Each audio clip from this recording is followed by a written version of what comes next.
go.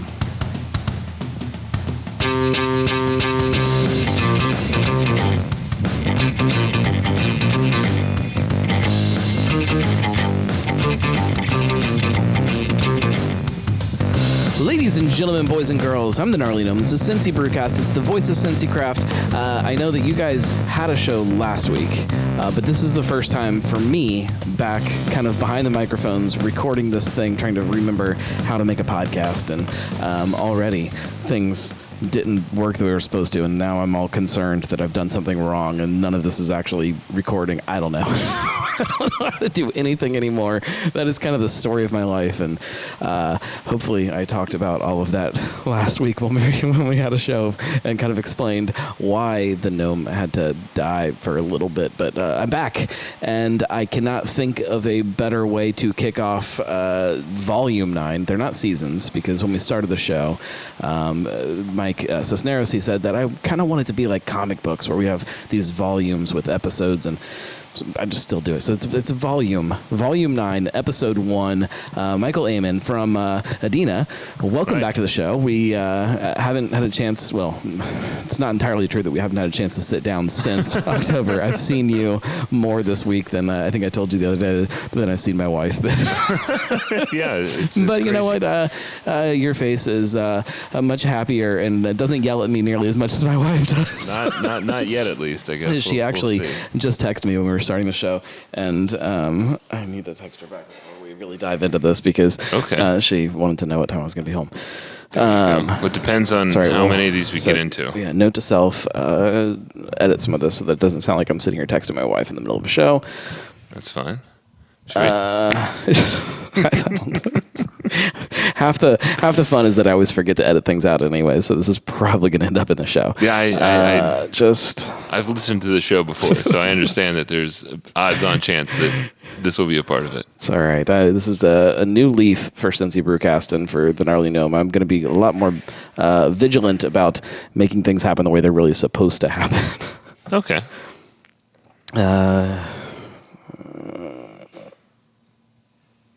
Man, I'm getting myself in trouble already by this.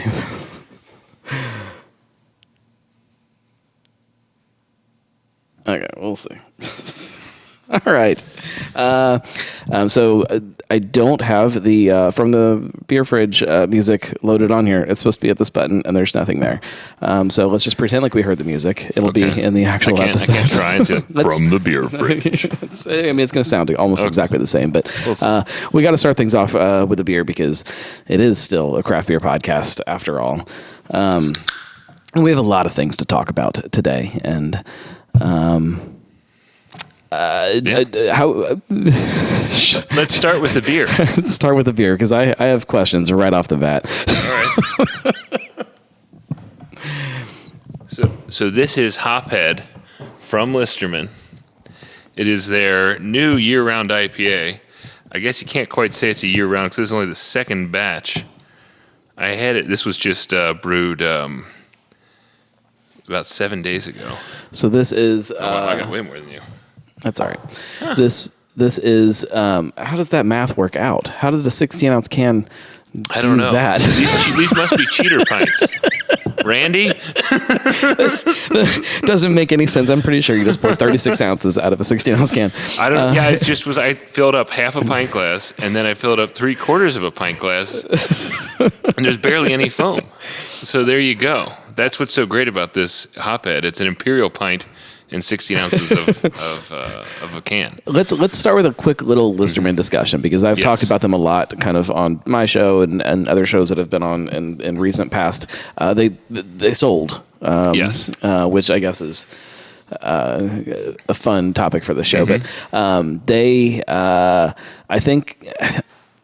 I think they freaked out a few people kind of locally when that happened. People didn't know how to handle that. People don't always understand what that means for a business when something like that happens. I was kind of, when I wrote about it, I wanted to be very clear that I don't think that that's who Listerman, not that Dan Listerman isn't a part of Listerman, even he's on the can. Is kind of on the can. It's a hophead guy, and Dan is not a hophead. Well, I think it's like he was like bitten by the Last of Us zombies. Yeah, but it's like a hop instead of fungus, and now he's been transformed. But this idea that this company that's been around for a long time here in Cincinnati, that a big part of their personality comes from Dan and his personality.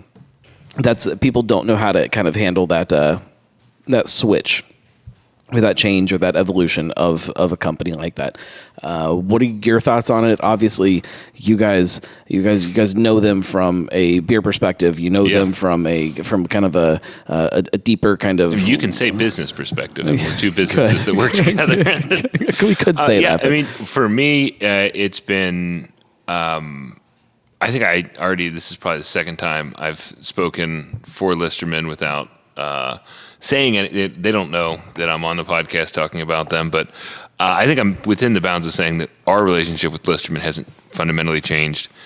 Terry and Greg have been fantastic to work with every time I've met them. I live in Norwood, so I go there all the time anyway. Right. They see me. So we have a great relationship with them. We can go into kind of how that relationship is going to continue. But if in effect, nothing has really changed. You didn't have any turnover on the staff when it came to the production side or anything like that. I mean, there's nothing major has really changed with Listerman. A lot of the plans that they had are still going. So I mean, I don't want to say nothing is going to change. Well, I mean, but I mean, I honestly don't think that. Like you've alluded to, and I think we've talked about before, much of what made Listerman great was that it was in effect, it was a platform for a lot of people who were doing great things in the industry. Let's not use the word platform at the same time we're talking about. I was just like trying to not say platform, but it was like, that is a great. But a vessel, a launching pad. Sure. And you could see how they did reinvent themselves several times.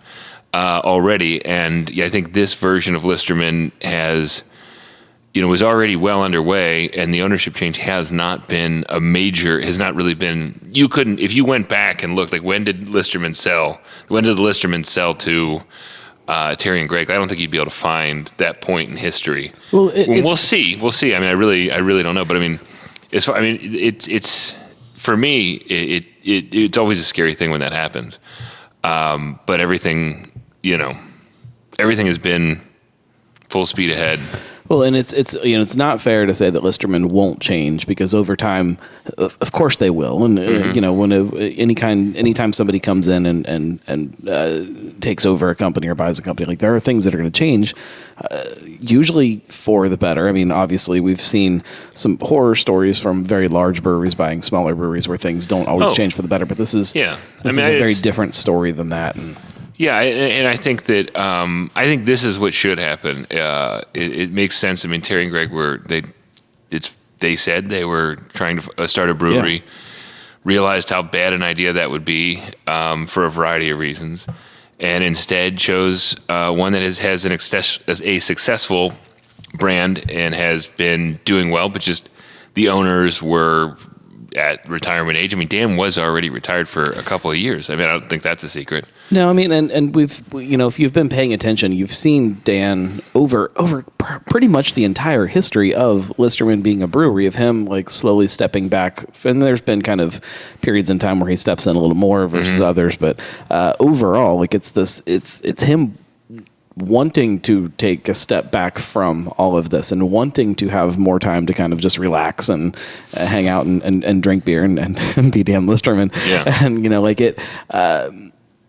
this is just the next step in that kind of evolution of them and of the brewery. And I don't know. I think people kind of, hopefully people are kind of starting to get that now. Yeah. And I think that, to me, I mean, there was, when we came in, that was a time, just to be frank, of I think greater change and kind of ups and downs. We were kind of a part of that, and that's not something that it wasn't all positive, some of the changes that were going on, but I think that that's been, from that point, that's where the new team has really kind of stepped in, and now you can see the glass in front of you. I mean, this is as good of an IPA as Listerman has made. It's great, and that's obviously you said there's not really a turnover on production side. Like, it's the same people making the same beer, so I mean, it's of course it's good. Yeah, I mean, of course. My primary contact's John Volman. He was the general manager before and after. His becoming the general manager was kind of following that period of a little bit of turnover, and we kind of came in at that time to be a solution for the fact that they didn't really have a sales team. My only gripe is I don't think the likeness of Dan Listerman should be on any of the labels that are a beer like this versus. It just looks so good, though. It is such beautiful artwork. It is, the signature Dan Listerman with the suspenders. And I'm assuming there's a monocle on that hop. There is a monocle. Of course there is. Like, it's just, it is. No, I agree that it probably should be like instead of a hop, but like just like a charred charcoal briquette, and just like the smokiest beer possible. Right. But he's got Friar Bacon. Which even that, Friar Bacon is not going anywhere. Like, there is no way that they will stop making Friar Bacon. Well, this is probably the last version of that recipe. I imagine they'll tweak it a little bit. This year's was already pretty tweaked. It was last year's was. Dan loved it. I love Friar Bacon is far from my favorite smoked beer in the world. I will drink it just because of kind of the personality behind it and the story behind it. But I love that. I love that it exists. I love the black dark roasty coffee. I love very peaty Scotch. Friar Bacon is absolutely insane. This year's is not like years previous. I don't think I've tried it this year. Yeah, it's not quite the palate destroyer. I'm just noticing that my camera has for some reason shut off. Oh no, that's all right. Yours is still recording, so you can stay anonymous, I guess. Sorry, I guess it's always something going wrong. Let's talk about you guys. Recently, the reason that and you can go into this as deep as you want to or are able to right now. The reason that we started chatting kind of this week, I was doing some shopping. I was at a place and I was having a beer, and somebody asked me, "Hey, what's going on with Adena?" And I said, "What do you mean?" Because this is in the middle of kind of my short little period here where I've not really been doing anything. I've been kind of just dad and doing some behind the scenes stuff. And this person said, "Well, I heard they sold. I heard Michael sold the company. They're gone." Yeah. Well, yeah, we're not gone. No. No. This is kind of an exit interview. This is kind of the end of end of an era for sure. It is. I don't want to call it an end of something or an exit or anything like that. Like, it is. There is still a life that is happening to this. But. So yeah, we are merging with another distributor, and I will be part owner of that new entity, but Adena itself will be going away. So we will not be covering the brands that we have with our name. It'll be a new name, right? And so, but we are keeping our sales staff is staying on. Many of our brands are staying on. Some of them are not, but most are. And we should have some continuation of services. Many people will be staying in their same roles. But yeah, we will be. This company will be, effectively no more. We'll be winding down Adena Beer Company LLC as an entity. How does that make you feel? It's I mean, like, in a lot of ways, relieved. I mean, we say we, but I mean, a lot of times it has been, the company has been me. We've had tons of help. We've had, a lot of great employees. Our suppliers have been great. I did start with a business partner, but, at the end of the day, there's a lot of things that only I can be a part of. And, that list did not get shorter the longer we were in business. So it'll be nice to take a step back. Well, I shouldn't say take a step back, but it'll be nice to kind of have stuff taken off my shoulders. Well, I think that's it's you can have people helping you when you're starting something like this as much as you want, but at the end of the day, there are things that pile on to the shoulders of somebody starting a business that are different than employees or friends that are helping or things like that. Not that there isn't stress from people that work, inside the company, but there are definitely way more sleepless nights and stressful things that kind of fall on you as somebody starting something like this. And to be able to find a way to kind of shift some of that, I think is no, and I think that's a huge part of craft beer in general, because there is so many small businesses, whether it's bars and restaurants, bottle shops, breweries, as I'm sure we'll get into later, but and not many distributors, but there are some small distributors. You look around, and when I started in 2018, we had, in the kind of the tri-state area, there was Dauntless, there was Starlight, there was 17 Star, there was Ohio Beer Company. All those guys are gone. And, and not really very dignified fates either, if I'm being frank. So to having the opportunity to kind of to take what has been some success and take it to the next level with a new partner is a tremendous opportunity. And that was something that just I could not pass up. It's a unique opportunity because this distributor is coming into the state, right? And so they were either going to be our competitors or now our purchasers. And it's different than one of those kind of big evil entities coming in and kind of consuming things. Yeah, and they're not big, so hopefully they're not evil. There's some, hopefully, you never know. There's a lot of kind of parallels you can draw between breweries that have sold to other places. I mean, there's a massive difference between a place like Listerman, like we were just talking about, selling to a couple who wanted to start a brewery, and they, loved Listerman for what they were doing and kind of came in and purchased them and kind of found this way to continue this personality and this thing that Listerman is, and give it kind of new life and kind of give it that boost that it needed. Yeah. Versus a massive place like, just for sake of argument, we'll say Anheuser-Busch coming in and purchasing a place like Platform and consuming them, and then within a couple of years just beating it to death and stripping every ounce of life out of it and turning it into 3 beers that are now being brewed who knows where. Yeah, there's a difference between those two different ideas, and this to me is similar to that of somebody coming in that in a lot of ways kind of following that same kind of ethos and that same personality and that same mindset that Adena did from the beginning. And continuing it on, and kind of giving it almost a new boost and a new life to what it is. Yeah, and versus somebody else. Yeah, and I think, and it also, I'd looked at a couple different things. There wasn't a ton of great options on the table. It was a lot of it was a personal decision. Just for me, it'd been, 4.5 years. It'd been pretty long when it came to. I felt a ton of energy still do. And this is a reinvigoration for sure. But, I just remember last fall looking around and just thinking like, this isn't going to get bigger without some major change. Sure. And if it doesn't get bigger, it's not going to get better for me. And that was basically the impetus behind, I actually had been approached by another distributor, also in state, that was looking for a similar thing, and that just didn't work out. But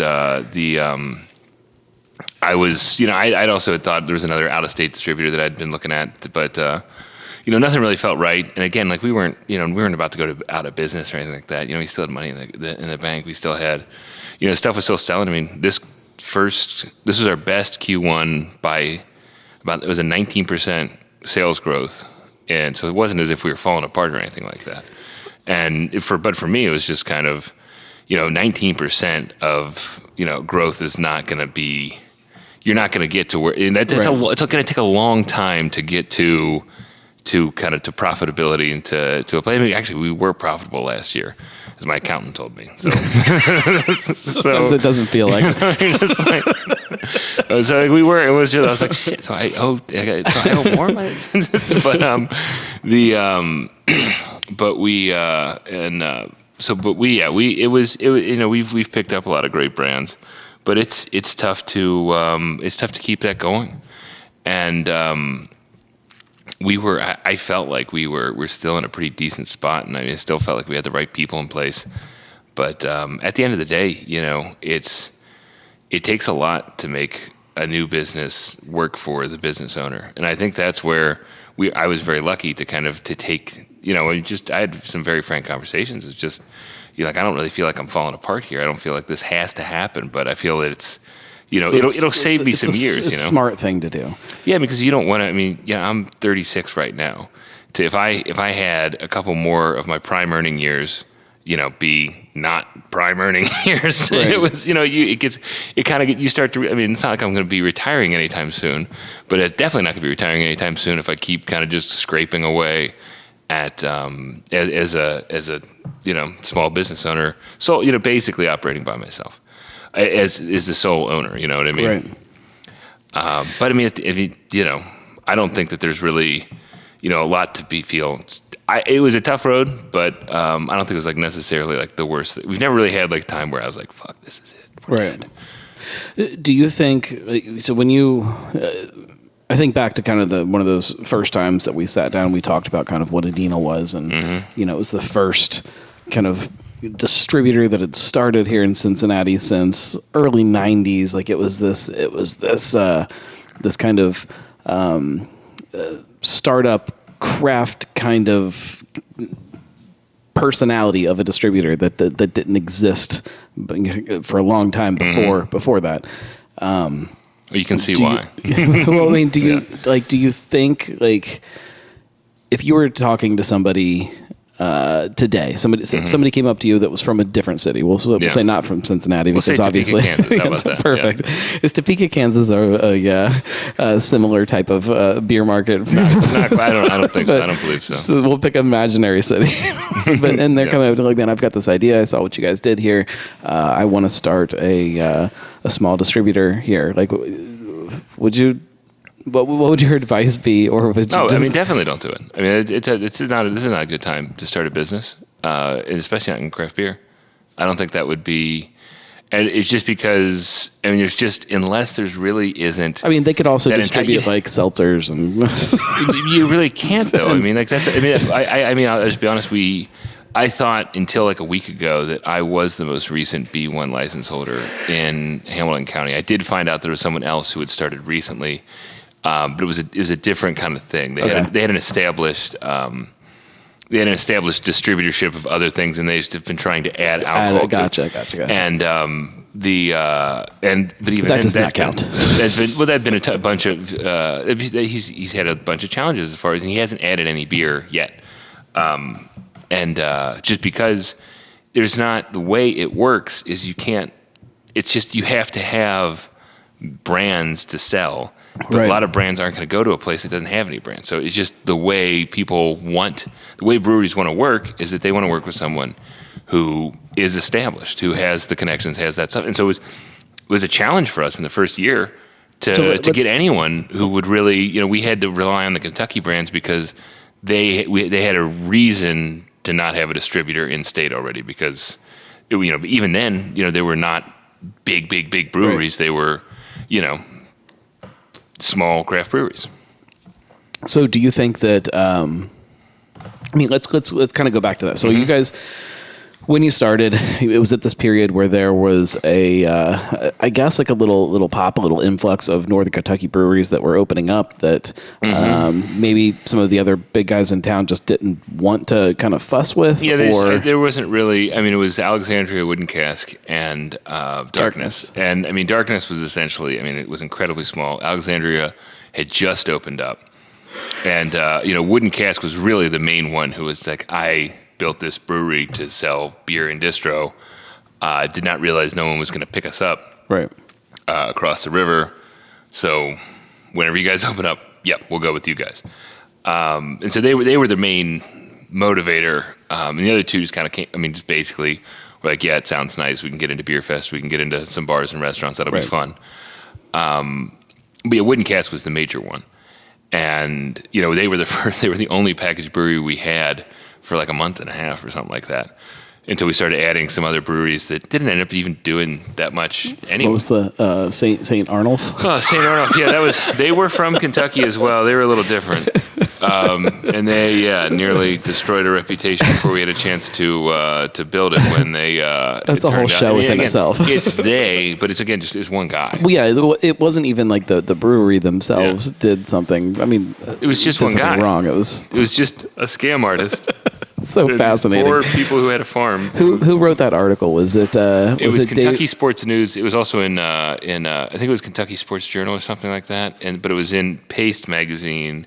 Did an article kind of connecting the dots. It's a fascinating read. If anybody doesn't know what we're talking about, I'll link it. I'll put a link in the show notes. So I mean, when that article came out, I was just like, we're fucked. Like, no, everyone's going to think of this is what we're going to be known as. The guys who brought this in, and we only brought him for one. We only brought him for one order. And like the guy seemed like a scam artist. The beer that I had though, like wasn't bad. Like it was the beer was fine. I gave you the good one. The other two were not good. Okay, well, you didn't tell me that. One of them was good. Just through sheer dumb luck. Right. One tasted fine, kind of weird, but then that got really bad. And then one was just stupid. It was just an old Imperial milkshake IPA in a bottle that had never been refrigerated. It was so bad. And like I didn't even want to pick that one up, and he still tried to sell it to me. So we picked up a handful of cases. But no, he was a scumbag. I mean, like it wasn't. I don't know. Like I was like, man, how does he just has a way about him? Like, no, he doesn't. He seemed like a fucking weirdo. It is so, and there's a lot of there are probably way more stories like that in craft beer than people really want to talk about. If people, I think that's an extreme. But yeah, I think that are kind of bouncing around or floating around and aren't really great at what they do. Aren't. We can go down a couple rabbit holes there. I think that basically, expertise is hard to come by, and people end up. I don't know that that's true. I don't think that it's hard to find people that have expertise. Formal training, I guess. I just think maybe professional people don't experience. Want to pay for it sometimes too. Like that's a problem. That's definitely a problem. But I think it reinforces itself. And I think that as the industry contracts and as people get farther and farther from where they need to go, I think that that's only going to be exacerbated. But I also mean that, you look at like coaching trees and stuff like that. How few people have been in breweries that have operated with a full staff, had education, safety training, labs, that kind of thing, like the real stuff that they work with. I mean, a lot of it is just kind of home brewers on, equipment, and then they train people to work on that. I'm not saying, and sometimes it works. It's kind of fun how much people have been able to self-teach themselves. And some breweries, that's how they start, and that's phenomenal. But I mean... Well, I'm starting to see now too. Like, there's a lot of those people that have been in the industry for a while that kind of grow along that path and end up somewhere, and then just kind of get fed up with the industry or the money or whatever it is, and then just like, all right, I'm out. I'm going to entirely different industry. That yes, maybe the background still carries over, but like I'm out of beer. I can't. And then so now one of those people that kind of seen these different sides of the business and these different levels of the business is just gone. Yeah, it's like which does happen. But I mean, especially if people aren't able to afford. And I think that people can get priced out of the industry too. Yeah. Where you're too experienced, you're too qualified, and then that's it. But yeah. Anyway, us, we were So that was when we got our start. There was kind of the idea that we were going to be the startup brewer, and I think that like startup brewery style of distributor, and it ended up being that's kind of what we did. But I mean, you also look at how a lot of the startup breweries are run, and you're like, oh, geez, I don't want to end up like that. And so a lot of what I was looking at was some of the other distributors out there. And I think that if I'm doing kind of a post-mortem, I feel like most of the successful breweries, most successful distributors, got to start earlier than we were able to get a start. And I think that, there was just some brands were just not available that were very key in those those places growing. Like Right. the Shelton Brothers, even though that kind of flamed out. That if you had Shelton Brothers early in the last decade, that was something that you could be very profitable with. The Natural States, the distributor, 12% portfolio, Be United, stuff like that. Those were big, you know. I mean, I couldn't get them because they already had distributors by the time I got here. Right. So it was a challenge early on. We got very lucky when we got Untitled Art. I mean, that basically was able. If we hadn't have gotten that, we would have had this podcast a long time ago. Right. You know, just to be frank, we would have been. You know, we wouldn't have gotten any. We wouldn't have been bought either. It would have been. But so talk about that step in between that though, from coming from when you guys start and you have, you know, you're just dealing with these small kind of startup breweries that, and you know, in those early times, a lot of places that just needed to get in Ohio, like just needed to go from that to then picking up somebody like Untitled Art. Yeah, I mean, they were only our 10th brewery. Was that like a purposeful like mind shift that you guys did? Well, we kind of had a bridge brewery that kind of showed us how that made sense. It was a brewery out of Connecticut called Connecticut Valley. We might have tried the things on the show. And it was just a hazy IPA brewery. That's pretty much all they did. They did some other stuff, but we just never brought it in. And they just had reached out to me, and I say they, but it was just an intern who I guess was just supposed to email one summer, was just supposed to email a bunch of distributors in other states. And at this time, we didn't, all we had were those 3 Northern Kentucky breweries. So I was like, yeah, shit, send me yourself. We'll see how this goes. And we tried it. I'm like, this is pretty good. And like, it was a weird assortment of beers they had sent. So I was like, this is pretty good. The prices are kind of goofy. Seems a little high.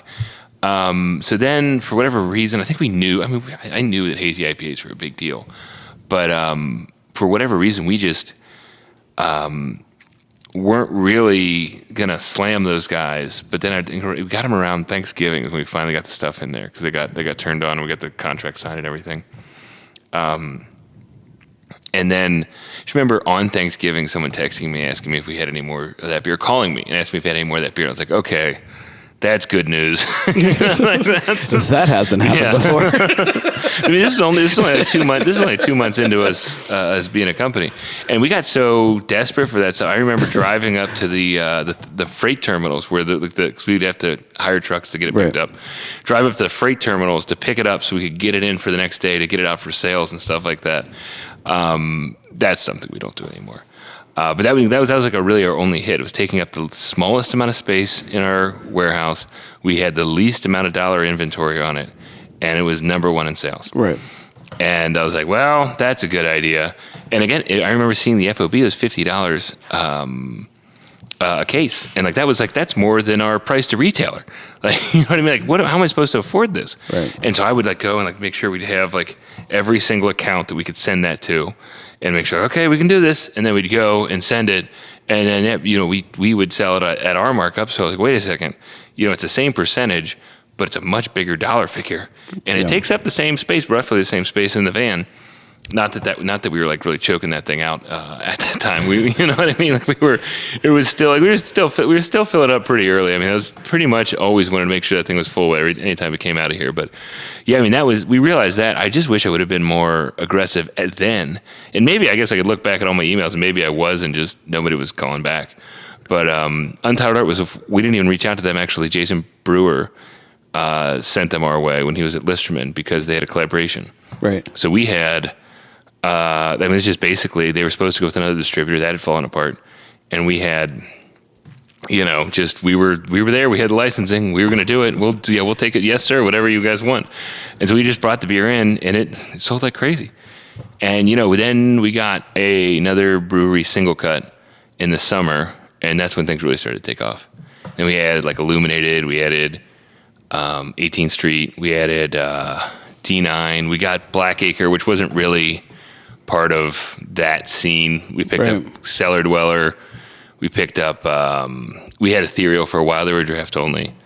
And we had a couple other Ohio breweries that didn't really work out.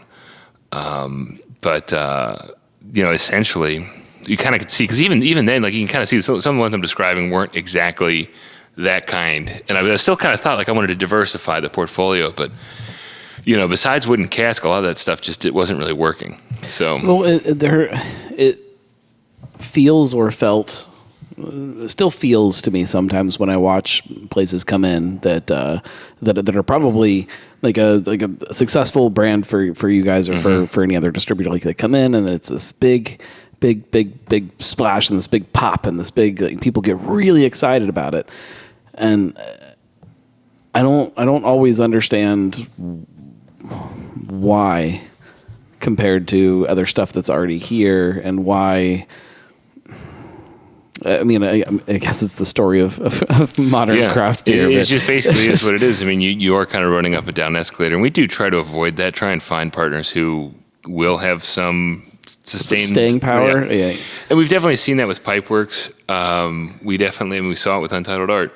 Those are still two of our major brands, even though we picked. But I don't understand how any one of those is different than any one of the other brands that wasn't.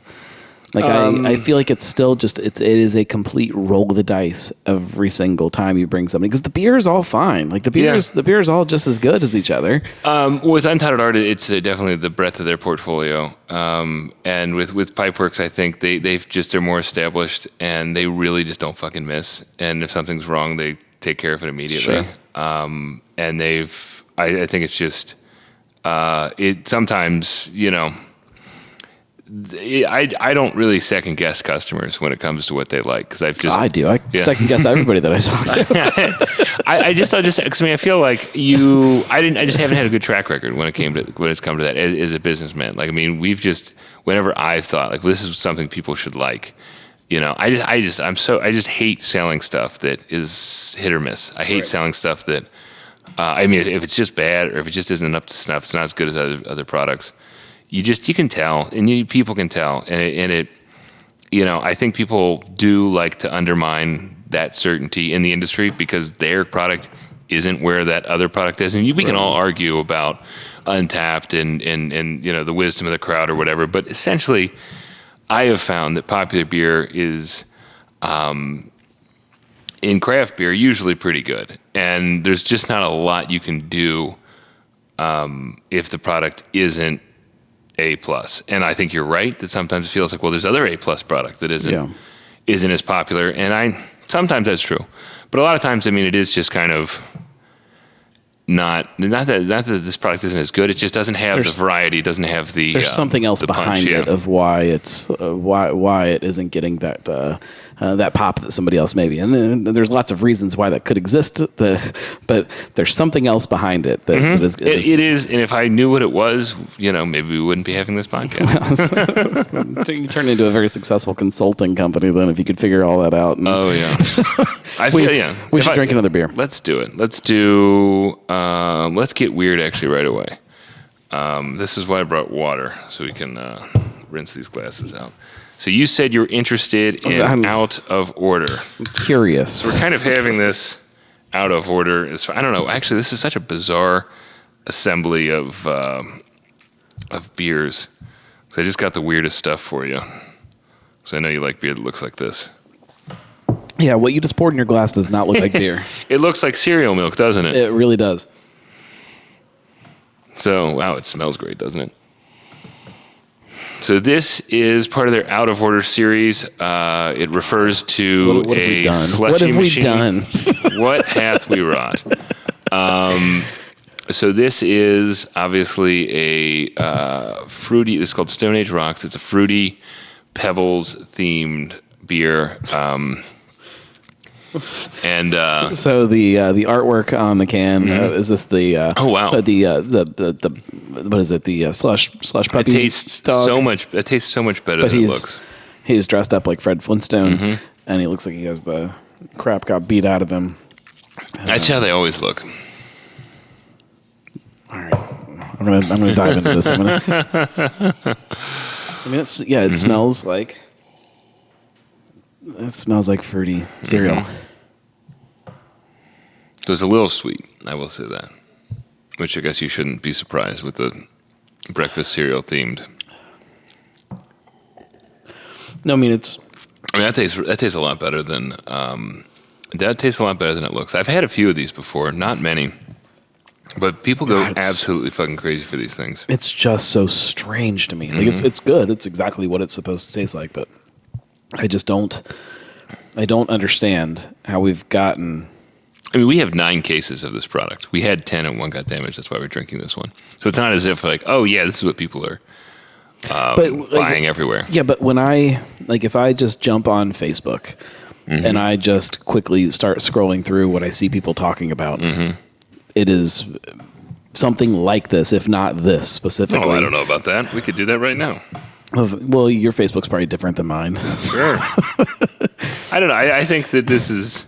See the first couple beers that pop up on my Facebook feed. Let's see what they are. I'm going to do the same thing. And again, it's not even emblematic of what's on Untappd, and it's not really even emblematic of what is going on in the actual market. I think we talked about this last time. I mean, this is an incredibly niche product.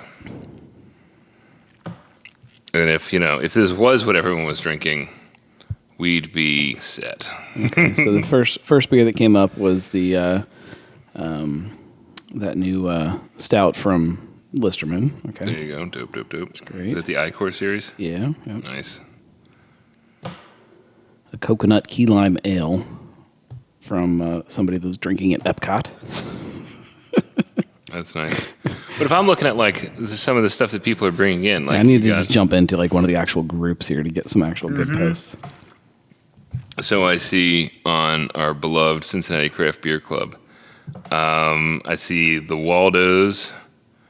I see Diamond Hands from, I assume, I don't even know who that's from. It looks like, I don't know. I'm not sure what that is. We got Jester King, Hazy IPA. Oh, wow. I do see Fuzzy Nuggets from Magnanimous and Juicy Secrets. Yeah, it's taken me a little while to get down to find. I see some stuff, but yeah, I mean, I think we're talking Farmstead. about it. Wait, is Hill Farmstead? You're putting that in here? Just when I'm scrolling, what people are talking about, like that's. Well, no, I think that this is. I mean, we have 9 cases of this product. Yeah, no, it definitely takes me a lot longer to get. Oh, here it is. So it's probably, I don't know, 10 or 15 posts in before I see somebody talking about something like this. So but maybe it's just. And again, go back to that October episode. I'll try to put a link in the show notes. And it's maybe because it is so big personality that it just stands out so much when you see it, and it forces you to stop when you're scrolling. You're like, what the hell is that in that person's glass? I think it's not what everyone's. But I think honestly, if you're looking at the industry now, I think you have the opposite problem. I think I probably said that in October too. It's just, what's really happening is it's follow the leader stuff. I mean, look at how many people made low calorie IPAs at the same time for no reason. I mean, you know what I mean? Like that's where I feel like you see, we're not seeing any innovation. You look at like last 5-6 years. I mean. What is fundamentally changed about the industry when it comes to beer, except for the fact that breweries are making non-beer products? I mean, you can say this is a non-beer product or whatever, but that's the last 5 since we started. I mean, it just hasn't been that much.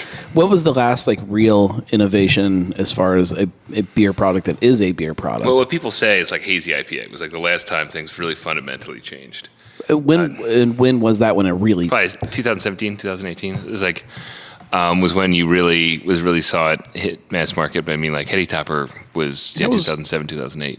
So it depends on where you started. But I mean, you look at something like beer. How do you innovate beer? I'll finish it. Okay.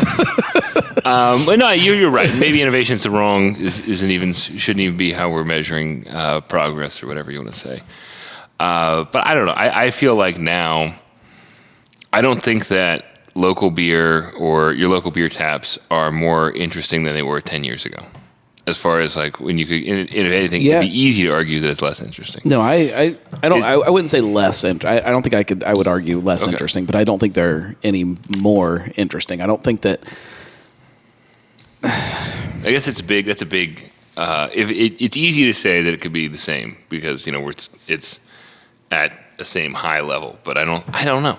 But I don't think it's any less exciting for me though. Like I still love sitting down in a bar, and even if you said you're going to walk into this bar and on tap there's going to be an American lager, something kind of just, middle of the road, something easy drinking. There's going to be a pale ale. There's going to be an IPA. There's going to be a stout, and go through 6 or 7 styles. Mm-hmm. That's what's in here. Yeah. I don't care who they are. That's all that's going to be on tap. But you've never had any one of them. Right. Really? That's still just as exciting to me. I hear you. Yeah. Because I still just want to just drink new beers and to see what people are doing, and to, like, even if it's something as simple as a standard kind of American stout. Like, we know what that's supposed to taste like, mm-hmm. and this is probably that beer that's on tap is probably not going to be the best American stout that I've ever had, because I've had so many of them. But I'm still really excited to try it. It's been a long time since I've had just a normal American stout. I feel like when I think about it, I think of like Mount Carmel stout from way back in the day. Fibonacci does. Toll House. But is there any adjuncts in it? They do adjuncts, but they still do the original kind of. Is Toll House just seems like it would have an adjunct in it, but it does not. It does not. Yeah, I wouldn't even count like lactose or oats, but. Yeah, I don't know. There's still something fun about that to me. Mm-hmm. No, I agree. No, I think that's a good point. But I feel like we see less of that kind of thing. Like I feel like we see less of just like, oh, this is just a stout. And I feel like we see less of most styles. It's not like, oh, it's because everyone's making Fruity Pebbles beer. It's because everyone's making the same kind of like proven styles because they don't want to deviate from what they believe is the pathway to success. I think there's like a complete opposite side to that too, where sometimes you walk in and nothing is just normal. Everybody's trying to, or somebody, whoever mm-hmm. you whatever brewery you're at, they're trying too hard to put their own spin on everything. That can happen. I think that can be fun though. I feel like that's, I hear what you're saying. I think that I can think of a few examples of that, but I feel that's positive. In some ways, it can be if it's good. Yeah, I guess. I mean, that's the bottom line. I feel like that there is no. If we're going to come to agreement here, I think it's basically as long as there's quality and as long as there is some diversity. It's not as if things have to be completely goofy or completely strange or completely off the wall. We don't have to be reinventing the wheel every couple years in beer. And I think that's probably healthy to not try to do too much. I just feel that we haven't seen. I think it's because of where the beer industry is right now. I just think that people are scared to do anything that's too new in a major way. Like I'm sure if you go into tap rooms, you can see like, oh well, this is this beer we brewed on the pilot system, whatever. Just to fill a hole. But I don't think like getting very different products out there. It does kind of look the same right now, doesn't it? If you look at a grocery set, which is a problem in itself. But even if you go like Jungle Gyms or something like that, and you look at what they're offering, it doesn't look very different. Well, the problem with you look at a place like Jungle Gyms, not to call Jungle Gyms out, but mm-hmm. You walk in now and this expanded craft beer section that they put in back in whatever year that was. Now 2012, 2013. Yeah. Now there's one of those shelves that is taken up by non-alcoholic beer. Mm-hmm. Which is fine. I still think that I would love to be able to drink non-alcoholic beer if it tasted good. We do have some good ones. I was going to try one, but I just thought that that would just be against the spirit of the show. You have an entire shelf that's taken up by canned cocktails now in the beer section. Mm-hmm. You have there's just these there's a whole section for cider. There's a whole section for seltzers. There's all of these things are now taking craft beer shelf space away, which I want all of those things to exist, mm-hmm. but I don't want it to replace craft beer. And so I start to see some of these places, and again, not to call it Jungle Gyms, they're just the place that I shop at the most. Yeah. And it I walk in and there's less options now than there were 5 years ago for somebody that just wants to grab a beer. Options. Interesting. That could be the case. Yeah. No, 100% there is. Yeah. There's X amount of shelves. They haven't added any more shelves in that time. And now there's one of them that's taken up by this, and one of them that's taken up by this, and one of them that's taken up by this. So there's less options, but more breweries. Yes. Now, how do we think that problem is going to resolve itself? I don't know. I think that's the central math problem. We've got to send them to the Thunderdome. It's the only solution. Yeah, I don't think that. Yeah, I mean that is the only solution. But yeah. But I mean that's this idea. that in craft beer and correct me if I'm wrong here, but to really get people excited about things, you need something new in front of them. Be it a new brand, be it a new beer under That's that, definitely under that the brand. case. Yeah, that was one of the ways we were successful. Is that we were able to, unlike a brewery, we could bring in new stuff every single week. In some cases, from several breweries. How does that keep growing? How do we keep doing that? Well, I mean, I think that finding brands that don't need to be that do have reorders has been a big part of what our long-term growth strategy is, and part of what going on in the future. That will be what I think is going to be successful. You're not just bringing in new beer, so you're not just living and dying on new releases and that kind of thing. Because again, that newness can wear off, and we try to be very deliberate about that. But also, we also like to work with breweries that aren't bugging us every week because they have beer going bad in their, in their warehouse. So I mean it's a delicate, tricky balance. And the answer is, I likened it to running up a down escalator. But you do have to find brands, and we've been lucky to find a few that one can make new releases interesting every time.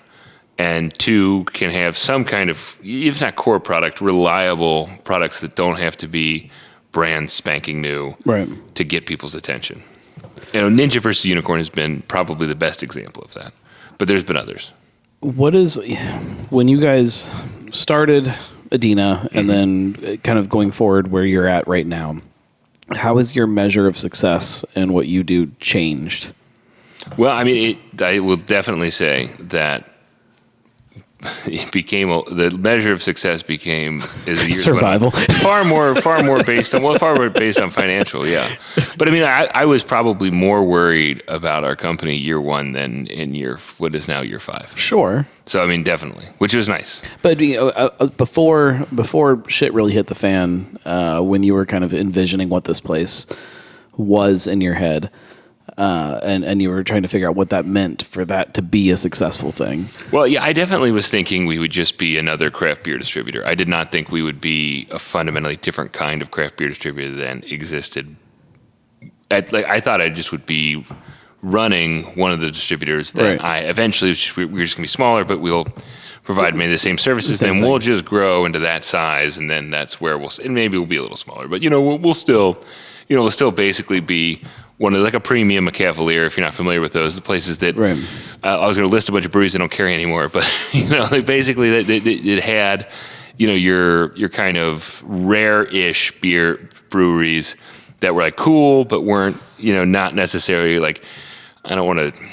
It's hard not to call out brands, and a lot of them have changed. But if you're imagining like what we used to call regional breweries, that kind of thing, those kind of places brewing between 70 to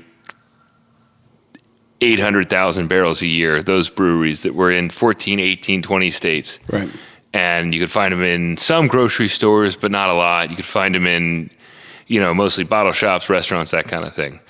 And it ended up being that those breweries just weren't really successful. If they weren't in Ohio yet, they probably weren't going to reach that level. It's kind of become a very rare species, a regional brewery. And either they've become national breweries or they've kind of just, gotten stuck. Yeah, had to reimagine everything. Essentially, gotten bought or whatever, or closed, bankrupt, switched owners, whatever. So essentially, we had to find newer breweries, one, that were doing something different. I mean, and also that were selling at a different price structure than, especially most local breweries were selling at. Right. So, I mean, that was basically finding product that most local breweries weren't making. That was what we ended up. That's how we were able to stand out. Does that shift at all now going forward? It'll basically be the same thing. So, because that is kind of I do think if we would have started a few years earlier, maybe made it a few different decisions, maybe had just, maybe it does seem like the model we were running was something that could have been, if you would have started maybe in the middle of last decade, got a few more of those kind of real boom years in craft beer. Maybe that's one of those. I still see those in other states, and they're still growing. They're still, or at least still doing pretty well. Flip that a little bit, though. What would have happened if you had started a year or... we'll say a year, because 2 years, I don't think there's any argument that you could have existed. What do you mean, 2 years ago? No, if you had started 2 years after you did, and then got hit with COVID right after Oh, if that, we would have started 2 years after? Yeah, I just don't think there would have been any brands for us. Because we do have in-state competition that probably would have gotten all the brands that we're successful with, yeah. That timing of kind of... If we would have started like in 2019 or 2000, basically COVID would have been... pretty bad for a new distributor, because you wouldn't really be able to make a name for yourself. A lot of what helped us, even though we did start adding new accounts pretty quickly in the summer, a lot of what helped us out initially was just being able to send orders remotely, receive orders remotely and deliver them, or being able to quickly get in, get out, get an order. And we were getting some of the best orders we ever gotten pretty quickly in COVID. So it wasn't as if COVID was necessary. I'll be any brewery that says that COVID was like bad for them. I don't know. Just with all the gobs of federal money you were able to get and a lot of the support, and especially if you were in distro, I can kind of see. I don't want to be insensitive to people's. Obviously, I think there was a lot of fear and a lot of a huge pain in the ass dealing with asshole customers who don't want to wear masks or whatever, and people getting sick and all that kind of stuff. It was a disaster. I don't want to say oh yeah, COVID was something that everyone enjoyed, but between a lot of the people at home drinking more beer than they were before, and again, 2 rounds of PPP, the EIDL, the Restaurant Rescue Act. That could have been the greatest financial windfall of most of these breweries' lives. Right. And we only got 1 round because we grew in 2020. So, and we didn't get the restaurant either. Right. So, because we are not a restaurant.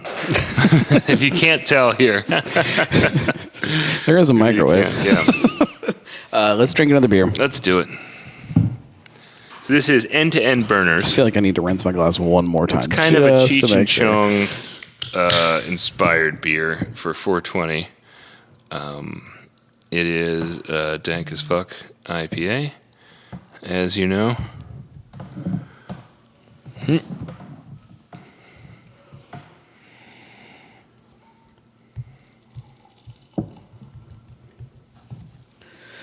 I love the artwork. Yeah. See, now, that was a bad pour, and it wasn't my fault. Yeah. So, yeah, these guys come from Las Vegas, but they brew it out of San Diego with Mason Ale Works, which I've never tried to pass off as a local brewery. So, to my credit. I wouldn't have even thought about that. Someone asked me about it yesterday, believe it or not, 2 days ago. Oh, that's good. And we were like, I was kind of thinking, yeah, it's kind of funny, but no. It's just Mason like the Stone Mason. Oh, that's good. It's good, solid. I really like this. This is really kind of, definitely a different vibe. Well, it's nice. It's also nice. It's kind of hazy, but not really. Yeah, it toes that line between kind of this hazy New England thing and big kind of danky West Coast kind of style IPAs. This is. I think it's what 3 Points called a post coast IPA. Yeah, I'm really sad that terminology never came about, because I think there was kind of like this, okay, we're going to make IPAs. They're not going to be clear. They're going to have late hop addition, but they're also going to have more bitterness and that kind of thing. Well, it's to me, it's kind of what I hoped and didn't really catch on, that there would become this shift between hazy IPA and New England IPA as styles and what those meant, and that kind of we'd find some kind of separation between the two, but didn't really catch on that way. No, I was griping earlier. I don't know if this was with the Truth Beer Pod people or if it was in front of microphones or not, but the American IPA is something that I think people should recognize as a style. It's different than a West Coast IPA. I feel that you can't just say that everything's a West Coast IPA if it has no haziness to it. I think that there's a huge difference between, Racer 5 or, we have Modus Operandi. We have a handful of like really truly bitter, resiny, high alpha acid, dark in color IPAs that like are truly West Coast IPAs. Whereas I feel like some of this stuff is just, especially early on, people were getting away from that already before the hazy craze came out. And a lot of the breweries were putting out, late hop edition, a little bit lower ABV, maybe had a little bit lighter malt character, that kind of thing, and softer, basically, fruitier, juicier, citrusier. Well, that was already happening. What was the Sam Adams did? What was that series of IPAs they did for a while there? Latitude 48? No. It was the whole like oh shit, it's gonna bother me now. And there was one that they did, and really early on when they first released it, they shipped it to us in this little thing with this little like dry ice pack and all kinds of stuff in cans. And it was like that's what it was. Like it had some of that softness and some of the late hops that the New England stuff had, but it was still like this big kind of bold, bitter. Oh, what was the? Was it just their New England IPA? Rebel series. The Rebel series. I forgot about Rebel IPA. The Rebel IPA was a perfect example. Rebel Raw was what that one was. Raw. It was it was fantastic. It was so good. But it kind of towed that line. Like nobody knew what the hell it was, and nobody understood it. And again, they wouldn't send it to us unless it was shipped cold, and you had to be there to get it because. I think Rebel Raw. I think the original Rebel IPA is similar to what I was talking about. Where it was just kind of like not really. It was kind of similar to a pale ale without having maybe just a little bit higher ABV, a little bit less crystal malt, and that kind of thing. Yeah. And I think that was kind of like the standard IPA. And now when people call those West Coast IPAs, I'm like, that's stolen valor is what that is. That's just maybe that's the person. But I think that's a problem just with IPA in general, is that there's such a crazy spectrum now that it's hard to kind of find where different things fit within that. Oh, that's how it's always been. I don't know if you remember. It hasn't always been. Well, you remember East Coast IPAs? Well, yeah, but so that was like basically like, it's kind of like English style IPA. So it's less, it's a little bit more malt forward, a little bit, it has more earthy tones and more herbal, and like a little bit lower ABV, lighter malt, all that kind of stuff. Yeah. And it's just like. That was what they called East Coast IPAs, and like that was an East Coast versus West Coast thing, and then that was way before like then the hazy thing completely changed the paradigm. But and people had all kinds of goofy. I mean, there are all kinds of goofy IPAs back then: black IPAs, rye IPAs. Those do not call black IPAs goofy. That's one of my favorite styles. But it was goofy at the time. It was a goofy thing. It's just the only reason it's not goofy now is because we were just much younger men when we were drinking it. I loved them. There were some great black IPAs out there. But at least those were easy to identify and figure out kind of what was going on and but at the time people were like, it's just basically a dry hop stout, People had problems. People have always had problems in craft beer. It's not new. Certainly that had to have started at some point. Did we do that when craft beer was born with, some of the things that were happening on the West Coast? Like, cause it wasn't always that way in beer. Like people didn't like this idea of like, fighting over what styles things are. Is this even a style? Like that didn't used to happen. Are you sure? I don't know, but I mean, like, I bet it did. I bet there was a huge fight to create new styles and stuff like that. I don't know.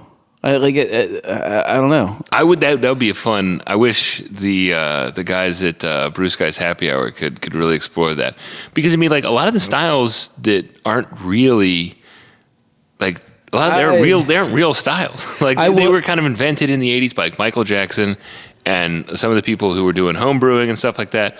They would just say like, yeah, this is like a Vienna lager, and like, you know what I mean? Like it's just like, like. But I bet there was a tipping point, because before some kind of certain point in time, nobody knew what the hell a Vienna lager was, so nobody could argue with it. Mm-hmm. And at some point, enough people had tried. The Viennese had an opinion on it? Well, I mean, I'm sure that they would have argued, well, it's not made here. Yeah. I don't think it was that simple before that. I think at some point it became normal enough that people were like, I've tried a Vienna lager. Mm-hmm. That's not a Vienna lager. Like, and like that argument has to have started like at some point in time. Have you ever had a beer made in Vienna? Sure. Really? Yeah. Which one? I only had like one. Yeah, I mean, I know I've had Vienna lager from Vienna, like on tap somewhere.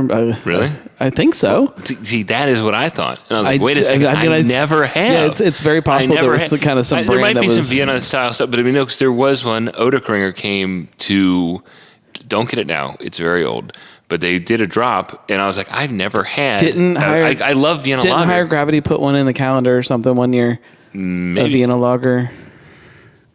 I'd have to go back and look. I think there might be. I think sometimes there are German breweries that do Vienna style, and then that I think is at least closer. That's true too. Was it, even if it was? But I remember looking up brewery. I was like, I love Vienna lagers. I like Elliott Ness and Boston Lager and Brooklyn Lager.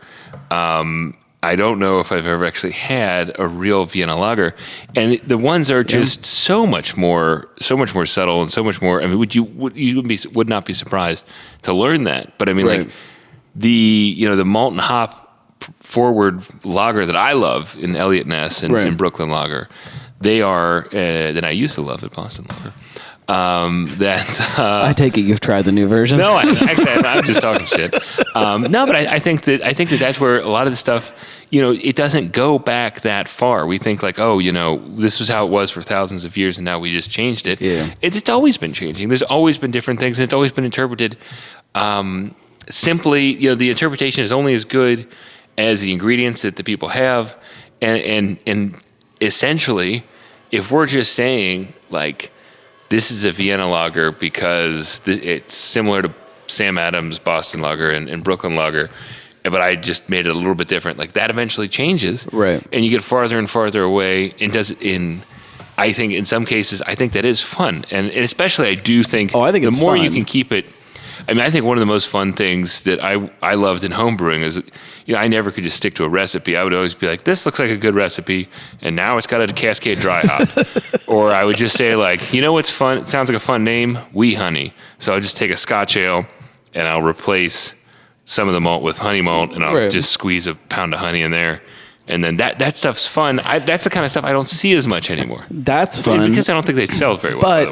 But the complete flip side of that is it's fun when you have somebody that's like, okay, like I really like this Wee Honey that Michael made, but I want to try to figure out what it's actually supposed to taste like. Right. What is a Wee Heavy really supposed to be? I'm going to try to replicate the water profile and figure out what malts they were using and like this other kind of nerdy side. Right. It's two complete opposites. But I mean, Wee Heavy, Scotch, those are again American homebrewer. I don't want to say they're inventions, but I mean essentially, they're not. They weren't. There's not really a lot of. There's not a lot of commercial examples. Yeah, they weren't standardized. There's not a lot of commercial examples of that style. I think Skull Splitter from Orkney, I think might be one of the only ones. There's a few, I think. Trequar, I think maybe. But I mean, those are not like when you think of like Old Chub, or you think of what's another good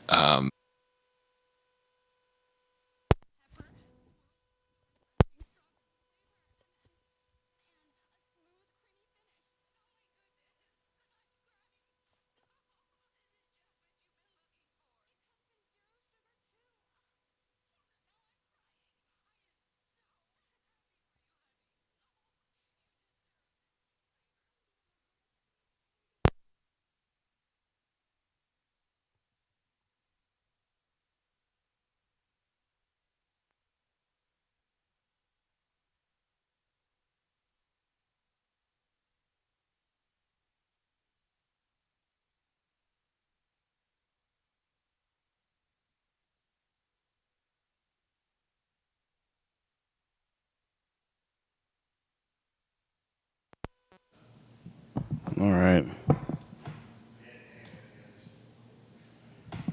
Now I don't know how long we've been recording because I can't see the timer from the other one.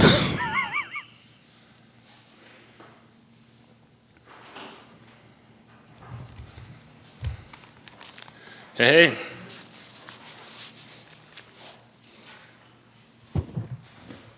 Hello. We're back. Nice. I was just saying that American craft beer styles were kind of always a little bit pulled out of the ass of I can't slightly think of any other wee heavy commercial examples that are made, but I think we've also kind of lost this desire, I think, from craft breweries to push hard into something that's considered more traditional like that. Like I think we've lost a little bit of that. Yeah, it's always funny. I think there was a great article about food, Italian food, that was talking about how a lot of what they say are these ancient traditions of Italian cuisine are, in fact, fairly recent modern commercial inventions. Like ciabatta bread is a great example. But when you think about, like, the tomato comes from the Western Hemisphere. Like, that's not, Wait, what? Seriously? Yeah. Yeah. Okay, I didn't know that. So do potatoes, corn, cumin. Corn I knew. Paprika comes from Mexico, from a chili pepper. Seriously? Yeah. So paprika, like... Why do you think that they went over there and took all this stuff? Well, no, I thought it was just a mistake. I thought they were trying to get to India to get to some of that stuff. Well, there was a lot of that stuff in Mexico. There wasn't paprika in India? No, I don't believe so. Really? I think we've definitely lost the sauce here now. My mind is blown. But no, I think it's important to remember that a lot of these styles, I would love to hear someone who was a real beer historian. Like, I mean, everyone knows the kind of like made up, not made up, but the story about the India Pale Ale. Sure. I feel like there's a lot of smaller examples of that when it comes to like we've been talking about. And I think, unfortunately, these are all styles I'd like to see, whether they're historically accurate or not. My mind just goes to Germany is where when I think about beer, that's where it always ends up. And I just I think about this this kind of almost stubborn German side of beer of like, no, this is what a Pilsner is supposed to be, and this is what a Dunkelweizen is supposed to be, Hefeweizen. Like these are what they are. And I guess I just in my head I assume that's like that with every kind of quote unquote historical. Well, even in Germany, I feel. I mean, the Pilsner's not some ancient beer style either. I mean, it came around in the 19th century with the advent of the glass. Well, and but it was still kind of it was I guess it was an evolution of one style turning into another, and and I think that's what they were talking about in Italian food. I think it bears repeating in beer. Like if to be afraid of innovation in new stuff just because this is how we've always done it. Well, maybe as it turns out, you haven't always done it the exact same way this whole time. So that opens up a whole other door to kind of the. And I guess I would like someone who was an actual expert of this, not just an armchair philosopher. We don't do that on this show. This new world of kind of using modified yeasts and things like that do weird things to beer. Mm-hmm. Is that the next evolution? It is an evolution, sure. I mean, unambiguously, right? Where does it? To what end? Like, to what are we going to? Like, where is beer headed? Well, I think it'd be interesting to know, because I think where beer is headed and where craft breweries are headed are inextricably are definitely linked for sure. But I feel that if we have healthy breweries, I think you will still see innovation, and you will see, education that, customers are no longer, that's not really what people are looking for right now, but you'd like to think that you could get somebody to finally start appreciating, learning about beer again. I don't know, because we look at, cold IPA, and it just feels like this, it is some kind of innovation in beer. It is something that people are trying to do different to try to create a beer style that is similar to other beer styles that have already been made. Yeah. And instead of trying to educate people about that, they just call it cold IPA, which is like, it is just like the and then you really common denominator of like, oh, you guys like cold beer, you like IPAs. This is a great name for a beer. Did we ever find out who made the first cold IPA? It's Who's to blame? It was a place on West Coast, Sojourner, Wanderer, Journey, something like that. Okay. But I think maybe perhaps they did do all the explanation. But cold IPA is a concise way of explaining it. Then we're going to give you the long version.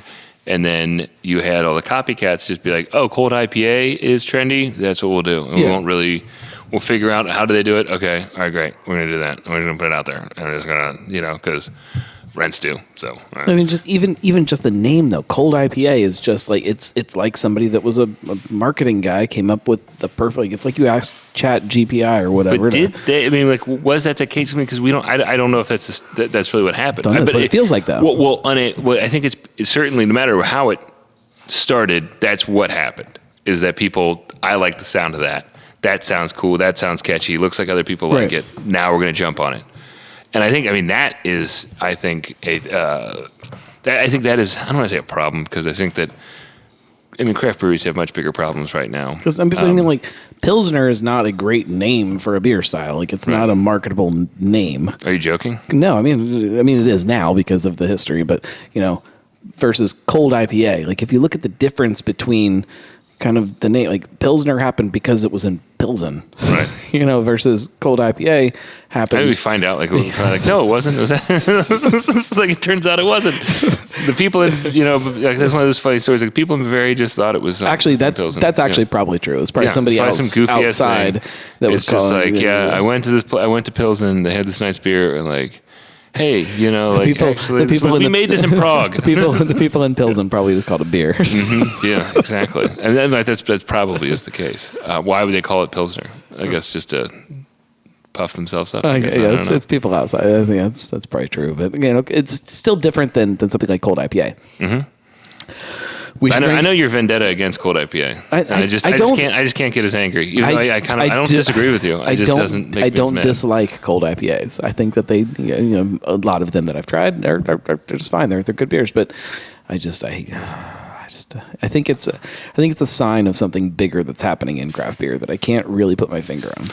Well, I think that there is. Let's try a beer, and then I can tell you what I think is happening in craft beer. Okay. And you can let me know if it's too dark. Okay. This is Chocolate Caliente, which is a winter whiskey barrel-aged stout aged on cocoa nibs and chili peppers from wooden cask. Oh, my goodness. Mm-hmm. Oh, wow. Yeah, the aroma, I feel like I get the peppers in the aroma more. I had one of these a little while ago. I feel like, and I wish to God... we just released this beer, and they put winter whiskey on the label just to spite me, I bet. Is it? It's not a winter beer. Is winter whiskey a thing? I don't know. Just like cold IPA. Aged in New Riff winter whiskey. I bet it's a I think it's just the name of the brand, yeah. All right, I haven't tried it yet. Mm-hmm. So it's a fantastic beer. I think I like peppers in beer when they don't dominate it.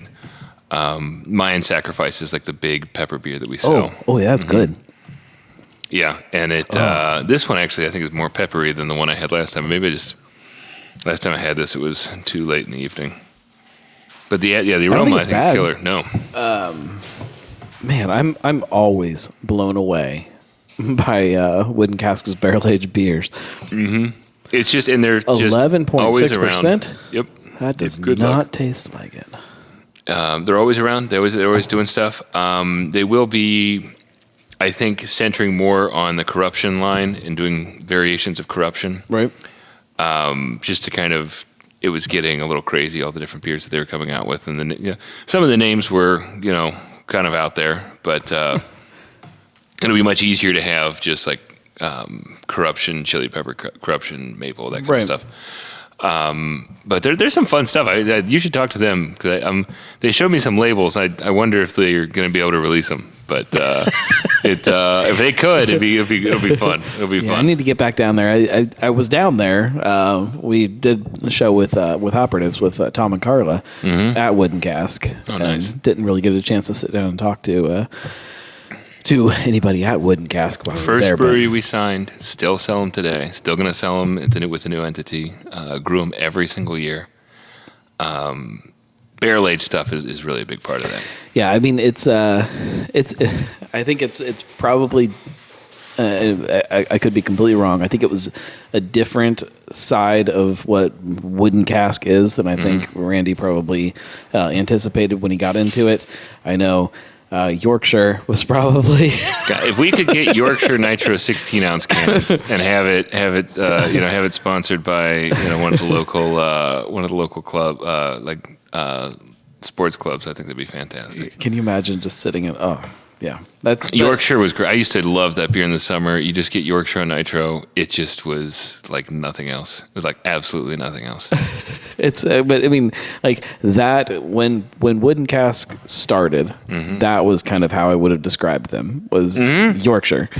If you ask me to describe them now, like it's almost 100% something like this. Like these big barrel aged beers that drink really easy, that kind of sneak up on you, that are still beer forward instead of letting the barrel kind of consume the beer. That's what I mean. It's just because that stuff sells a lot better than Yorkshire. I get it. I get it. and it's fantastic. I mean, there really is a demand for that kind of stuff. And I think we're going to see them do even more stuff. I feel like barrel-aged stuff, everyone gets so precious about it. But maybe just because they got the good... I mean, you should talk to them about it. But I don't know. They just do barrel-aged beer all the time. It is a very different approach to barrel-aged beer. When you look at some of the other bigger breweries around that do barrel-aged beer releases, it's these big, 22-ounce bombers. And we do these big kind of special releases for it. And it gets this event and it becomes... about all this other stuff around it, and like with Wooden Cask, it's like we just all the time, like just whenever you come down here, there's something that's barrel aged on. I don't think it's bad the way they do it because they're getting fresh barrels. They don't leave them in there that long. It's about 4 months is usually what they're doing. And Randy was talking about it on this show. It's so they don't get that oak quality, and so you're just getting the bourbon is working. And there's still going to be some oak, obviously, but it's not going to be. You're not going to get. I think that has proven pretty. I don't know. I love it. It's great for our business. I like to drink them. Snowbird, I think, is my favorite that they've done in a long time. And Backsetter was another good one before they switched to cans that I really liked. But I'll have to see. I can't wait to see what they're going to do next. I'm excited. I'm always excited about them and what they do. So, what gets you excited? Like when you wake up tomorrow, what gets you excited about craft beer? I mean, I like our brands are great, and our customers are still excited. I was doing sales calls for a rep on Tuesday. It's fun to still go out there and talk about beer. So I guess would say the people and our breweries and some of the other great breweries out there. I will say, there isn't. I can see why people are worried about the future of craft beer. And I think a lot of it comes from when you look at a lot of the craft breweries out there. It's I don't know how honest you want me to be about this, but it looks pretty grim.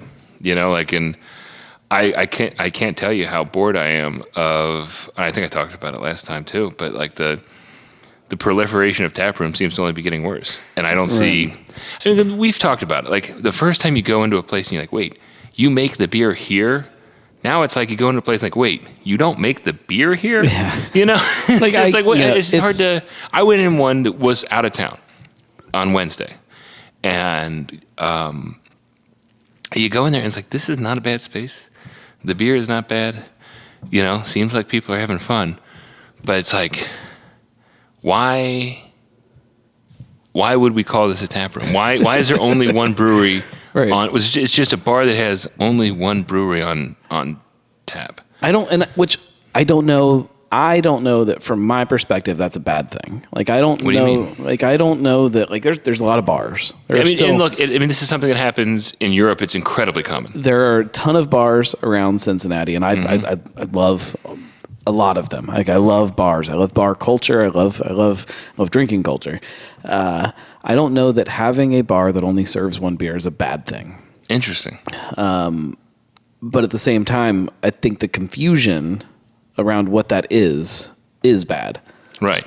I think that. I mean, do you really think that? I saw the news. I was reading like an actual like a news source that was talking about Highwire opening up, and like 3 times in there called it a brewery.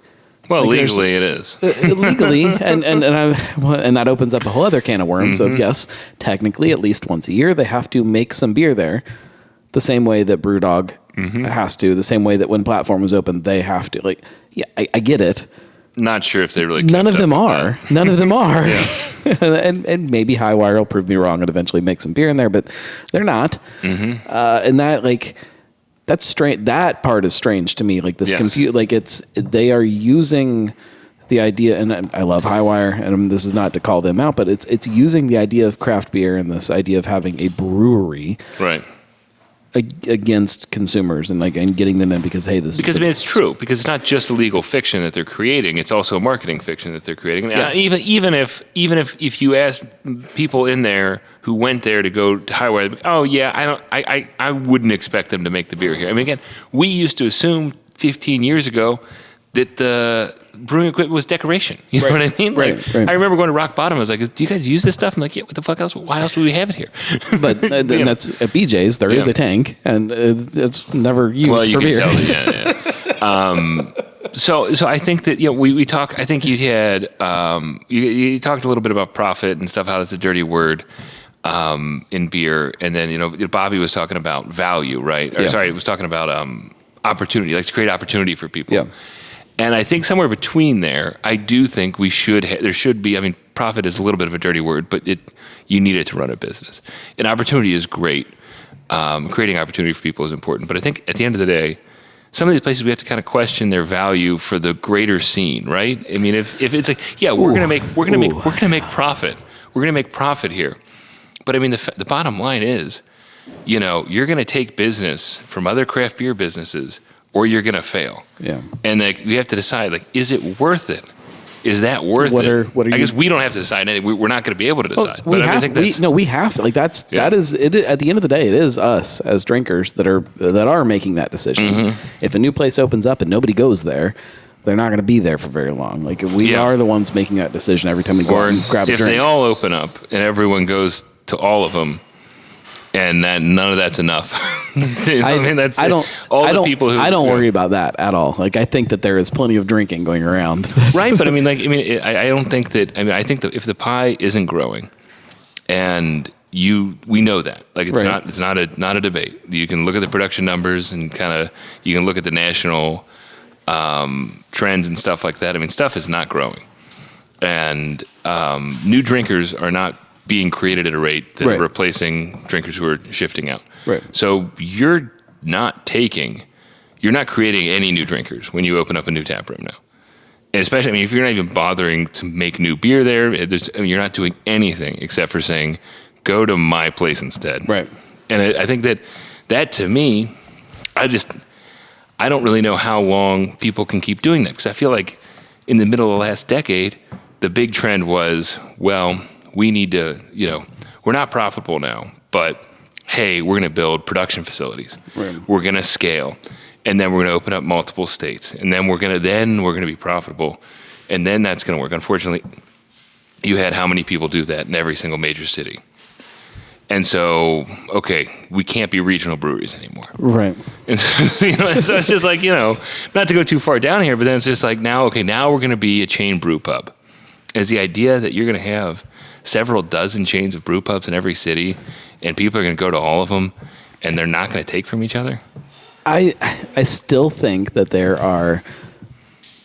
The Dan Litterman quote from God knows how long ago of it's a forest of Bud Light drinkers out there that you're just walking into, and you're trying to log and trying to chop down the trees.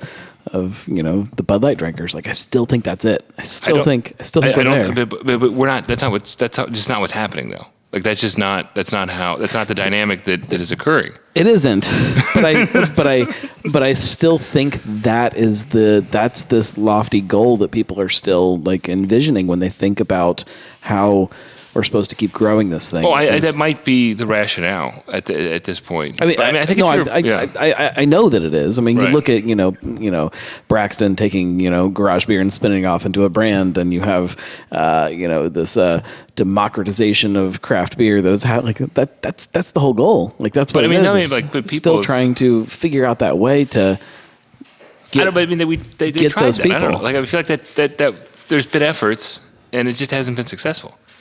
Like the big thing for we're gonna do light beer, lower price, 15-pack, 12-pack, that kind of thing. It didn't work. Like just to be honest, low cal IPA, these things flopped.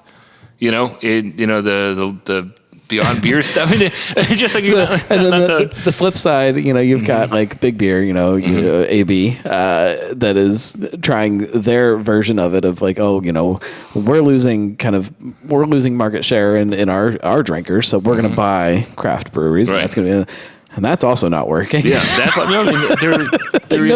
nobody knows what to do anymore. Well, I think that's for individuals. It's a challenging road ahead. I think that you can kind of argue, you can sketch out paths where people can go, but then if you sketch out, where they can go and how they can be successful. But I think when you sketch out all the paths, they're running into each other, and I think that's what you're looking at. Like, well, we're all going to open up 2 more tap rooms. 55 breweries are going to open up 2 new tap rooms. You know what I mean? So we're going to have 300 tap rooms in the Cincinnati area, still making 200,000 barrels of beer, and that's not going to affect customers, anything like that. I look from my own drinking habits, and like I spend a lot of time in just bars. Like I love bars. It's this whole thing. It's a whole nother story for a different show. But when I go to a lot of the bars that I go to. There aren't a lot of craft beer options. Right.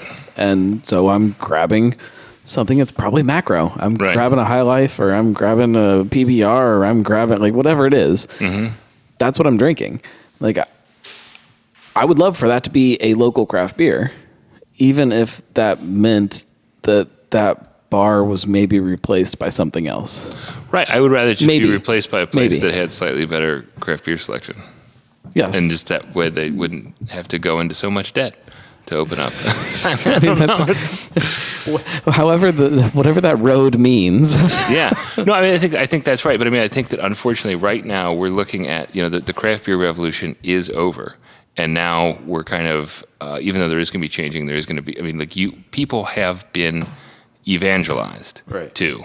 And we have the converts that we have now. And I think that there's a lot of change within that group, and I'm not saying people aren't going to come in and out, but you're not going to see the kind of growth that we were seeing for a while. Yeah, I agree with that. And I think that again, what we have as Adena found is that people are trading up from I used to like a 6-pack of IPA, now I want a 4-pack of hazy IPA, now I want a 4-pack of double IPA, that kind of thing. That's something we saw hugely during the pandemic. It has lessened, but we still kind of have found that there is still a customer, just like in wine and in spirits. There's more than 2 price tiers in most segments. So in craft beer, there finally is kind of some higher pricing tiers. There always was with like barrel aged beer and Belgian stuff, but now that's kind of becoming a little more democratized. If you want to say there's more IPAs, you have other the weird cereal stuff.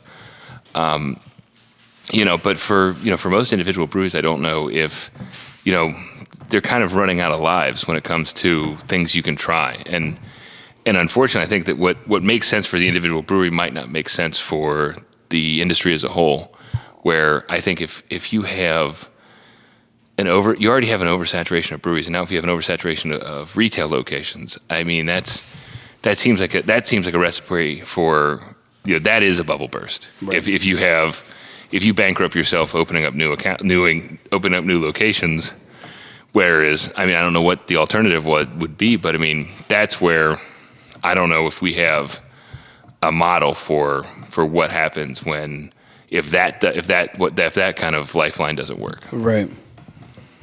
Not to end on that happy note. On that happy note. But no, I on the other hand, like if you're talking about things that actually do excite me, I mean, there is still a lot of great beer out there. I think the craft beer itself, we've kind of, while I did say the revolution is over, there is a massive segment of people who are never going to drink crappy beer again.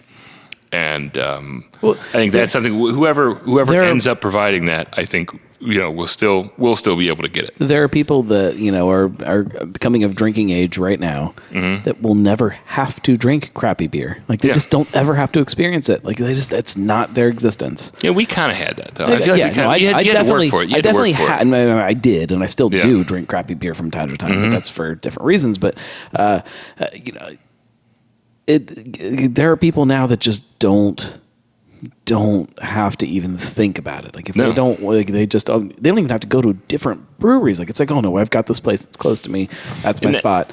That's where I go. Yeah. I mean, I have Gordo's right down the street. They have burgers and they have a great selection. They've always had a great selection of craft beer. I mean, I sometimes do just because it's fun. You can go in this little, it's not a dive bar. It's a nice burger restaurant. It's kind of it's kind of like an unassuming place, unpretentious. I used to have a Gordo's. They had one in Fairfield for a while. It was really? I didn't know awesome, that. Right by Jungle Gyms. Oh my gosh. It's now my kid's pediatrician.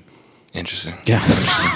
But no, I can have a chimay there, and it's fun. You just have, there's some college kids, mostly grad students and professors, and it's just nice to just like, I'm going to just have this nice Belgian beer. That's right. And a giant burger, and because I can do that. Yeah. And that's the kind of stuff. I mean, that's the kind of stuff that I think, But I also I feel like that used to be places like that used to be so much more involved in beer itself and kind of like doing events and stuff like that. Because it was a big deal. It's like you guys are a craft beer account. Like you guys serve a lot of craft beer. This is important. This is special. Now it's just expected. Like it's the norm now. Like it's not the norm to have chimay bottles in a. No, but I mean to can't get that at Quatman's. To put some kind of a You cannot get sure? Chimay at Quatman's, I guarantee you. I was just at Quatman's too. I love Quatman's. Yeah, Quatman's is great. Happy Halloween is my favorite Norwood bar. Oh my God. Let me know next time. There's Hootie. There. You can get a Hootie there. I didn't use Hootie. I used to sell Hootie there. Long time ago. You kind of speak in past terms of Adena because of kind of the fact that Adena is going away. But I've for what Adena is and what Adena has done here in Cincinnati, it's not the end of that story. No. Things are continuing to grow and to become something new and something that I think will hopefully be even more exciting than it's been. And I'm excited. I think it will. It really will be exciting, and I think we can definitely count on a lot of great beer still coming in through me and through this team here. So I'm excited. Thank you for hanging out with me. Thanks for being part of this. Thank you for giving me this exit interview. And it's not an exit interview. We will definitely still talk again, even if it's in a very different context and a different place. And for sure, we'll see. Sure. Thank you very much. For anybody who doesn't know about Adena, hit them up on social media. Why the social media accounts are still there? Yeah. We'll still probably keep it. It won't be a mystery where to look for us, and we won't be shy. You guys still have swag available? Are there T-shirts people can buy to show their support after things we've never had. You don't have anything? Stickers? No. Nothing? No. Yeah, we have stickers, but we don't sell them. All right, find your local Adena rep the next time you see them at your local account when you're there shopping, and tell them that you need a sticker because you need to be one of the OGs when this is all different. It's so depressing to even think about like the idea that it's okay. It's okay. It's good. It's good. This is good progress. It really is. We'll be back next week. I have no idea who we're talking to because we are just jumping back into things and talking to Jim Cook from Boston Beer. I wish. I don't know that that's the case. If you want to know more, make sure you're following on all of your favorite social media platforms. Cincy Brewcast. The best way to support this show is to go to thenarlygnome.com/support. You can support monetarily there, and you'll get like free swag and things like that, like really cool stuff. And I just know that I appreciate all of you. Share with a friend. Cincy Brewcast. It's the voice of Cincy Craft. I can't get the timing on the new music yet.